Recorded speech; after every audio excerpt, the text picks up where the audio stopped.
Rusty Quill presents the Magnus Archives.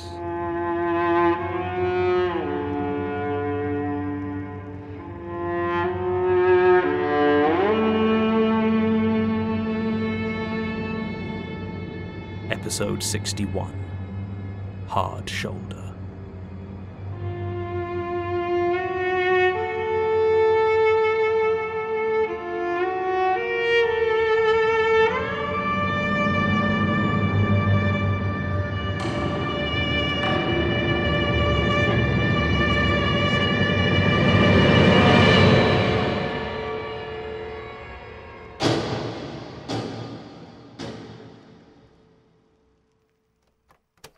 You don't mind if I record this, do you? Knock yourself out. Right. Of course, if anyone else ever hears it... You'll arrest me. No. Right. So you came to deliver one of the tapes? From Basira? The audio tapes. So, can I have it? Please? I'm thinking. Right. I thought you needed me to check them. You don't get it, do you? I'm not sure I follow. The tapes. Why she was giving them to you? She wanted my help. You didn't have a tape player at your station. She thought you did it. What? We both did. Wait, you thought I killed Gertrude? Yes. Why? Look at you. You're obsessed with it. Jumpy as hell, and you're the only person who benefited from her death. I mean, I didn't. Yeah, I know. Finally got IT to clean up the CCTV for the week she disappeared. No cameras in the archive, but we got plenty of footage of you. Watched your movements that whole week. You didn't kill her. What does this have to do with the tapes? Didn't have enough to hold you. Basira was worried you were going to run. So, what, you fed me a couple of tapes to keep me around? Yeah. And now you know I'm innocent? I reckon we should cut you off. But Basira's soft. She likes you. No idea why. Maybe she keeps feeding you tapes doesn't involve me. I don't plan on seeing or hearing anything about it. Well, thank you, Detective Tonner. Daisy. Thank you, Daisy. Sure. If you don't mind me asking, how long have you been sectioned now? I do mind. 14 years. I don't suppose you'd like to make a statement. About what? Whatever you like. 14 years, you must have seen any number of paranormal things. And you want me to tell you about them? Okay. What? Okay.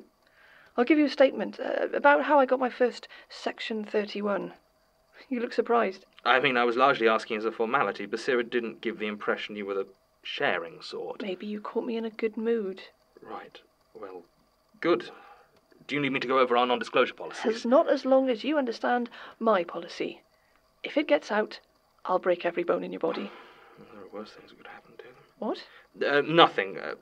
Statement of Detective Alice Daisy Tonner of the London Metropolitan Police. What's the subject? Traffic stop of a delivery van on the M6 near Preston, afternoon of 24th July 2002. Recorded live from subject, 1st December 2016. Statement begins. This was a long time ago. I'd been police for 2 years. Wasn't even with a Met back then. I was based up in Lancashire with the road policing unit. This is before the Highways Agency took most of the grunt work, so there was plenty to do. None of it much fun, but it needed doing. Booking drink drivers was my favourite. I always hoped they'd refuse the breathalyzer, maybe even took a swing at me. Nothing funnier than a drunk asshole trying to avoid being arrested. I usually rode with Isaac Masters. He'd been working with the RPU a lot longer than I had and was even harsher than me. I know why, though. You try to be a good police, give everyone a fair shot, but you see a lot of accidents. Not much worse in the world than a really bad car crash. It gets to you. You get hard with people who don't respect the road, and there are plenty of them out there. It was raining that night. That heavy, thumping rain that means you can't hear a damn thing. It crashes onto the roof like someone's jumping on it. Me and Zach were sitting in a lay-by watching traffic and trying to drink coffee. We'd picked it up from a service station a few miles back, but it was one of those open-topped styrofoam cups. By the time we'd got back to the car, the rain had got in and left us with 2 cups of cold sludge. So we were both in a pretty bad mood. There was maybe 1 in the afternoon, but you wouldn't have known it. The clouds weren't letting any sun through and everything looked grey, wet and lifeless. We couldn't even talk over the sound of rain on the roof, so we just sat there in silence, drinking lukewarm sludge. The motorway was quieter than normal. A Wednesday afternoon doesn't see a lot of traffic, but the rain usually brings out more cars. That day it was pretty empty. Everyone seemed to be driving careful on account of the rain, which was also not normal, and I was torn. Part of me wanted to spot some idiot who I could take my bad mood out on, when the other part of me didn't want to get any wetter than I already was. It looked like I wasn't going to get a choice anyway. At least, not until I saw the van. It was a beaten-up old Citroen C15. There was some writing on the side, but I couldn't see it clearly through the rain. It was either very dirty or painted a nasty shade of off-white. Most importantly, it was driving about 25 miles an hour. The limit is 70. There's technically no minimum speed on a motorway, but the van didn't show any signs of speeding up, and it was kind of strange. We had enough cause to stop it if we wanted. I wasn't sure whether to let it go or not, but Zach had clearly made his decision already. He was in the driving seat and fired up the lights as we drove up behind it. The van glided to a stop on the hard shoulder at the side of the road and sat there. The headlights, which had been turned on for the rain, died. Then it just waited. Zach was out first. The rain was so thick that he had to take his torch to see properly. The light passed over the van and I could see rust creeping around the edges of the panelling. We walked up to the driver's side. I could see dark shapes from inside, but they weren't moving. Up close I could read the name on the side. Brecon and Hope Deliveries.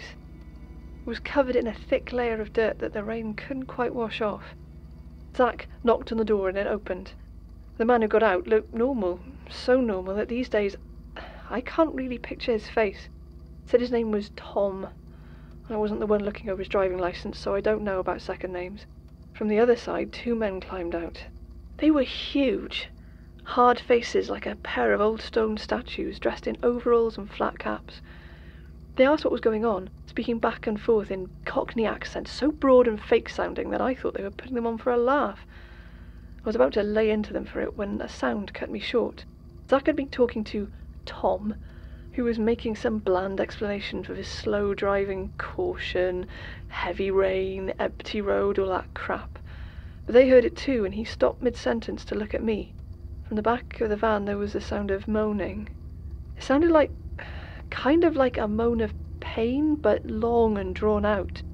It went on for almost a full minute and was almost, I don't know, kind of musical. I looked at Tom and the fake Cockney passengers, but their faces were unreadable. Zach gripped Tom firmly by the arm and led him to the rear doors of the van, demanding that he open it. He didn't resist, just nodded and got out a set of keys. He put one of them in the door, turned it, and the van opened. I saw that the 2 big guys had walked up next to us, so I was getting ready for trouble, but there's no way I would have guessed what was in there. It was a coffin. An old wooden coffin. Rough, unvarnished. I could see splinters where the nails had been hammered in badly. Wrapped all around it was a thick metal chain ending in a heavy padlock. That weird moaning was coming from inside it. It was the only sound that cut through pounding rain. I tensed up, reaching for my baton. If these people were kidnappers or worse, we would be in big trouble. I was ready for a fight, but they just stood there, not moving, staring at us. Everything about the situation felt wrong. I looked over at Zach, and he seemed to be thinking the same thing. He looked over at the 2 men in overalls and told them to take it out, then looked over to Tom, asking if he had a key to the padlock. Reaching into his jacket, the man who called himself Tom pulled out a large iron key and handed it to my partner. Didn't look like the other keys. I wanted to head back to the car and call in some backup, but Zach was a senior officer, and if he thought we should open it first, I was going to back his play.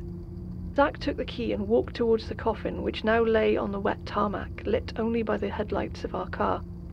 The moaning was louder now, almost drowning out the sound of the hammering rain. Water had begun to flow off the wood, but everything else about it was still. As he got closer, I could see the words, "Do not open," scratched into the surface of the wood. It didn't look like my partner was paying them any attention, though. He gently placed the key into the lock, wincing slightly as he touched the metal, and turned it. The chains snapped off like they were spring-loaded. They whipped around violently and Zack jumped back, slipping and falling on his back. I brought my baton up just in case the strangers made a move, but they were motionless. The moaning had stopped. The only sound was the creaking of hinges as the lid of the coffin began to move. It was slow, the gap appearing first as just a crack, before finally opening completely. It was too dark to see what was inside at first, but when I shone my torch inside, I heard Zack gasp. I think I did as well. Inside of that wooden coffin, there was a staircase. It went down, apparently into the ground below, and seemed to go on as deep as I could see. They were steep, carved out of what looked like solid stone, and the rock that made up the walls didn't match the wet tarmac around us or the earth that would have been underneath it. It was completely impossible. I tried to ask Tom or his companions about it. I yelled at them to explain what the hell was going on, but they just stood there, staring at it. So I hit one of them with my baton. It was one of the larger men in overalls. I'm not sure which one. It was like hitting solid wood, and the blow jarred my arm badly, making me drop the only weapon I had. Even then, he just stood there, staring at the casket. There was a sound of movement from behind me. I turned to see Zack walking into the coffin, his torch shining into the hollow below. He had already disappeared up to his waist, and there was this look on his face that I had never seen before. Relaxed, like he was asleep. I shouted for him, started to run, but I felt a huge hand grip my shoulder. I grabbed it with my good arm, tried to escape it, but the grip was too strong. The texture of the flesh was like hard rubber. All I could do was watch as my partner kept walking into the earth on stairs that couldn't be there. After a few seconds, he was completely out of sight. I expected to hear something. Shouting, a scream, something. But it was still just the rain. The lid closed very slowly, and then he was gone. Just a coffin sitting on the hard shoulder of the M6. The hand released my shoulder as the two men in overalls began to walk over and calmly wrap the chains back around it. I felt a sudden burst of anger and picked up my baton. I lunged at them, but the one closest to me moved quicker than I would have thought possible. His fist slammed into my chest like a cannonball, and I felt a couple of ribs break. I collapsed to the floor, just lay there, as Tom and the two men locked the coffin back up, loaded it into the van, and drove off. I never saw Isaac Masters again. When I called it in, I was expecting a manhunt, an investigation, some kind of justice. It wasn't like we didn't have plenty of leads. Instead, I was handed a form I didn't recognise, told to sign it, and then reassigned to the Met. Since then, it's been one spook story after another. Right. Thank you. Are you quite all right? No. I never told that story to anyone except my old sergeant. I'm not sure I should go. Yes, of course, I'll see you out. There is one other thing. I've been meaning to ask Basira, but you might know better. I'm done. Oh, yes. Do you know anything about vampires? Yeah. Oh, it's just that... A while back, there were some problems. Arrest irregularities around a few missing person cases.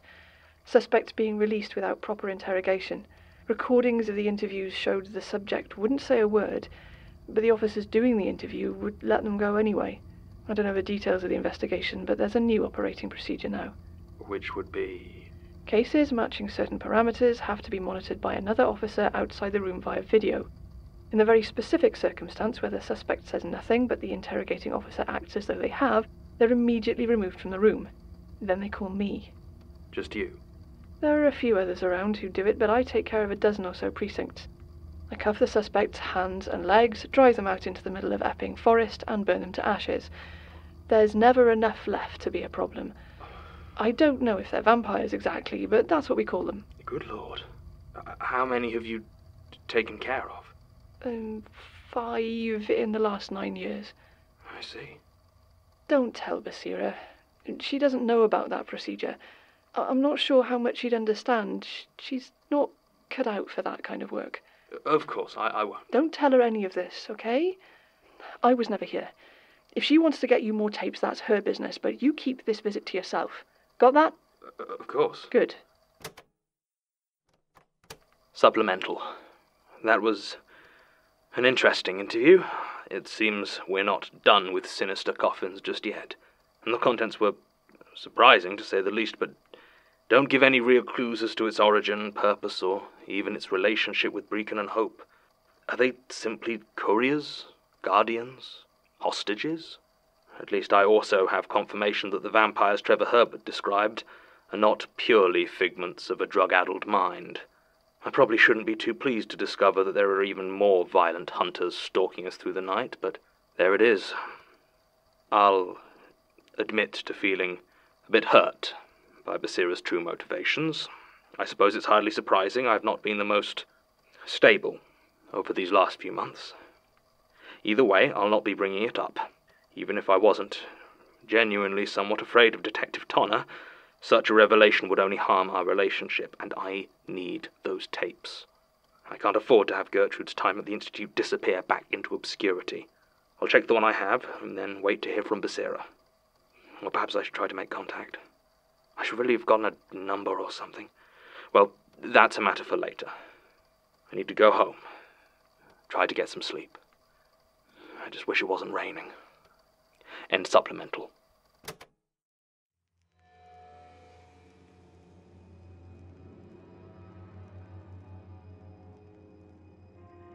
The Magnus Archives is a podcast distributed by rustyquill.com and licensed under a Creative Commons Attribution Non-Commercial Share-alike 4.0 international license. Today's episode was written and performed by Jonathan Sims, produced by Alexander J. Newall and Mike LeBeau, and directed by Alexander J. Newall. To subscribe, view associated material, and make donations, visit rustyquill.com. Rate and review us on iTunes, tweet us at @TheRustyQuill, visit us on Facebook or email us at mail@rustyquill.com. Join our community on the forums via the website or on Reddit at r/TheMagnusArchives. Thanks for listening.